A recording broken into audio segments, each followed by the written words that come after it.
Meaning of isolating. Isolating.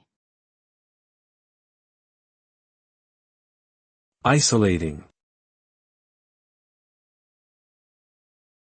Isolating. Isolating. The term isolating can have different meanings depending on the context in which it is used. Generally, isolating means to separate or detach something or someone from other things or people. For example, in medicine, isolating a patient with a contagious disease means to keep them away from others to prevent the spread of the disease. In chemistry, isolating a compound involves separating it from other substances. Similarly, in other fields such as social science or psychology, isolating can refer to separating a certain variable or factor from other factors in a study or experiment in order to better understand its effects.